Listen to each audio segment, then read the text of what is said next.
कोई ऐसा टोटका आप बताएं जो आपने कहीं पे भी नहीं बताया और वो वायरल भी हो जाए। वो एक मैं आपको डाइट बताऊंगी, अभी तक मैंने किसी को नहीं बताई है, ठीक है। वो ये है कि रात को रोटी पका के, जो शुगर पेशेंट है वो जौ की ही रोटी बना ले, और जो बाकी नॉर्मल जो आप गंदम की खाते हैं, सफ़ेद आटे की रोटी ना खाया करें। तो आपने रात को रोटी बना के और दूध में ना उसको थोड़ी सी शक्कर डाल दें दूध में, और दूध में उसकी चूरी बना के रख देनी है।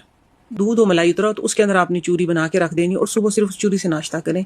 और फिर जब आपको भूख लगे दिन में तो सलाद खाएं। मैं कहती हूँ कि आपका, आपके चेहरे की जो रंगत है ना, कुदरती मेकअप हो जाएगा। मैदा जो है ना, आपको इस तरह झोलियां उठा उठा के दुआएं देगा।